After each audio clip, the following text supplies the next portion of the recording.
Wa amma man ja'aka yas'a. Ya wa amma man ja'aka yas'a.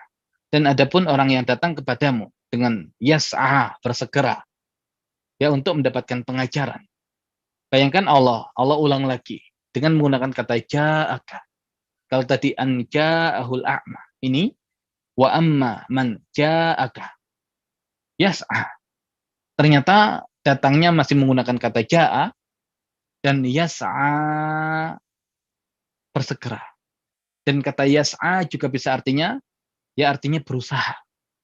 Ya maka jelas tidak bisa dibandingkan. Kalau yang satunya tadi amma man istaghna, adapun seorang yang merasa tidak butuh, merasa sudah cukup, Allah gunakan istaghna dengan menggunakan fi'il madhi.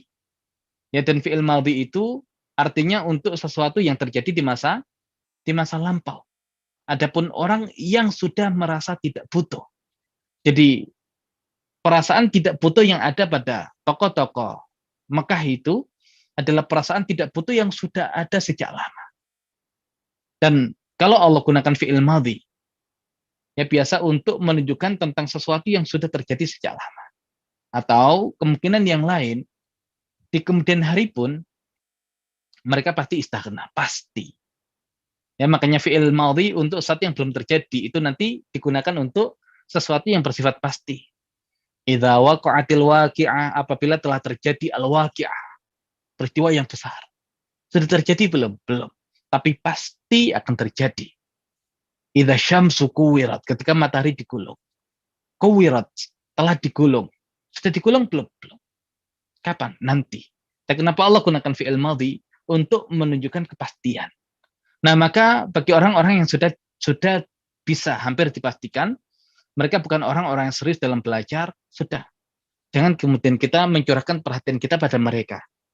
Habis waktu kita dan manfaat yang dihadirkan tidak banyak.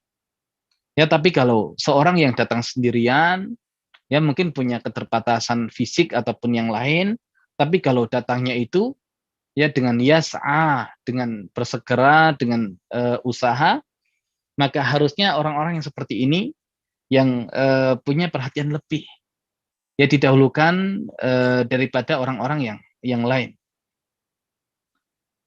Wa huwa yakhsha, dan dia sudah punya khasyah, yakhsha.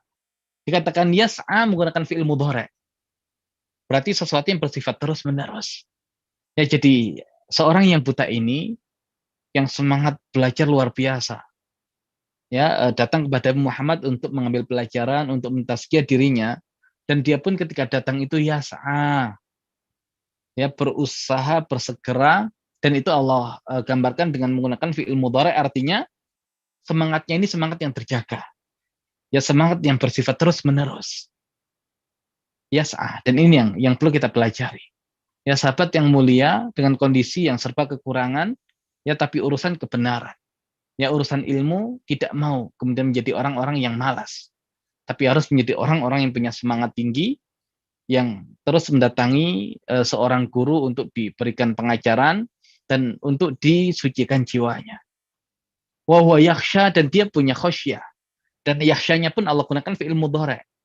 Ya, litajaddud wal istimrar, untuk sesuatu yang terbarui dan bersifat terus-menerus. Ya, jadi Abdullah bin Ummi Maktum yas'a wa yakhsha. Bersegera dan bersungguh-sungguh, dan yakhsha, sudah punya rasa khasyah. Adapun orang-orang kafir istaghna, merasa nggak butuh. Dan bayangkan sebab manusia itu menyimpang adalah istaghna, merasa nggak butuh. Ya, terlebih tidak butuh kepada Allah. Ya, bukankah Allah Subhanahu wa taala berfirman, kalla innal insana layadgha. Sekali-kali tidak, sungguh manusia itu istaghna. Ya, layadgha, kalla innal insana. Ya, jadi manusia itu akan melampaui batas. Kapan? Ar-ra'ahu istaghna, kalau dia melihat dirinya sudah nggak butuh lagi. Ya, makanya kenapa kemudian kita mensucikan jiwa kita dengan kita mensibghakan nama-nama Allah Subhanahu wa taala, karena kita butuh itu. Ya, karena kita butuh itu.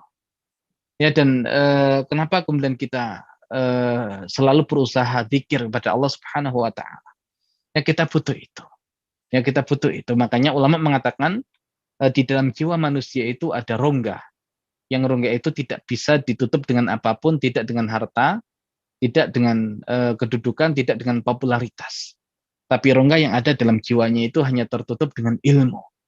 Ya, dengan ilmu. Maka inilah yang ya ya dengan ilmu, dengan iman. Ya, karena ilmu tertinggi berkaitan dengan Allah dan itu iman. Ya, yang tidak bisa dibandingkan dengan apapun. Ya, makanya kalau orang sudah tahu duluan, ya karena istaghnanya sudah yang menjadi sebab keburukan. Tapi kalau seseorang yang yas'a, seseorang yang punya khosyah, nah ini yang harusnya punya potensi untuk diberikan perhatian lebih. Fa anta anhu talaha. Ya, sedang engkau Muhammad ya malah mengabaikannya. Ya, jadi laki-laki surah Abasa ya 1 sampai 10 ini menjadi teguran tersendiri ya dalam tanda kutip bagi Nabi Muhammad Shallallahu alaihi wasallam. Ya, dan laki-laki apa yang Allah turunkan untuk nabinya. Sebetulnya pelajarannya adalah untuk kita. Ya, jadi memang ada fase dalam membangun sebuah peradaban. Itu fokus pada potensi-potensi dan pribadi-pribadi yang punya semangat untuk belajar. Ya, ada kalanya itu yang menjadi prioritas. Ya, makanya kalau surat Abasa yang secara urutan dia turun di urutan yang ke-24. Artinya masih awal sekali. Ya, masih awal sekali. Dari dakwah Nabi Muhammad Shallallahu alaihi wasallam, artinya dibutuhkan orang-orang yang nanti menjadi orang-orang yang siap memikul beban berat untuk membangkitkan kebangkitan Islam. Ya, maka yang dicari bukan para tokoh yang mereka itu tidak siap untuk berjuang, ya tidak ada kebangkitan dengan cara seperti itu. Ya, makanya nanti memang ada fase di mana yang dicari Nabi adalah para tokoh, karena diharapkan ya ada wilayah-wilayah yang di situ siap ya konsep Islam itu untuk dijalankan. Ya, artinya kalau mendakwahi para pemimpin itu ternyata di kemudian hari ada fase yang memang itu waktunya, ya berarti laki-laki Nabi tidak salah sejak awal.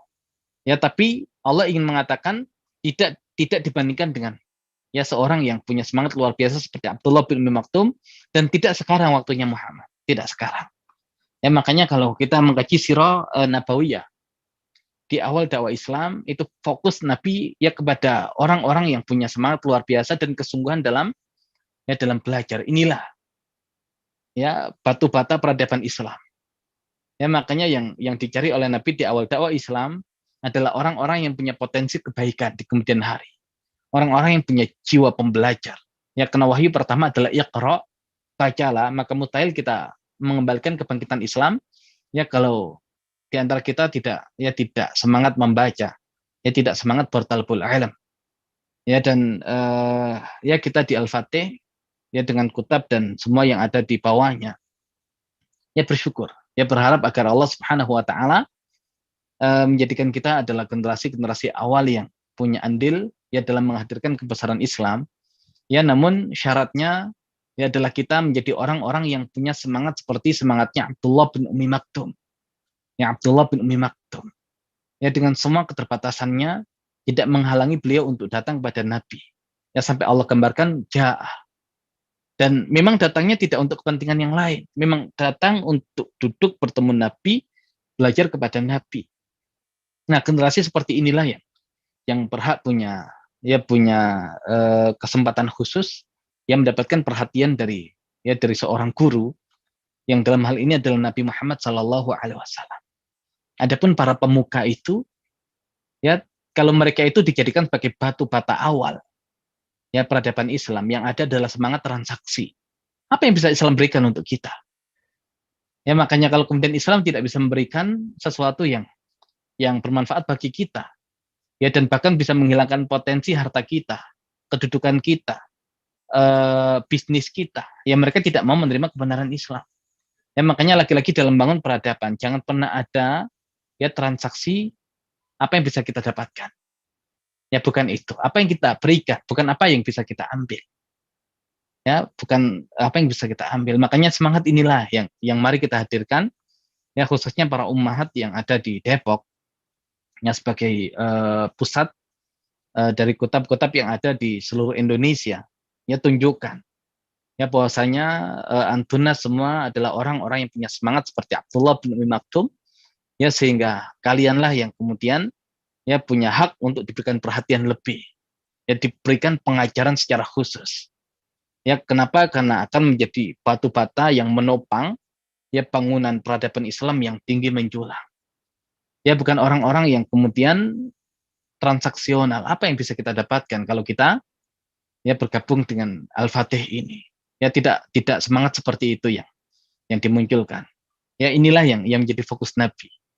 Ya mencari orang-orang yang punya semangat yang luar biasa, makanya ketika potensi itu tidak dimanfaatkan oleh Nabi, ya Allah Subhanahu wa taala tegur beliau, Allah Subhanahu wa taala luruskan beliau, ini loh yang harus kamu fokusi, ya bukan yang lain dulu. Bukan orang-orang yang punya kedudukan, bukan orang-orang yang berharta, bukan orang-orang yang kemudian memang punya potensi kebaikan setelahnya, nanti yang demikian itu nanti. Ya ada waktunya. Ya makanya kalau kita lihat kapan fase peralihan itu terjadi.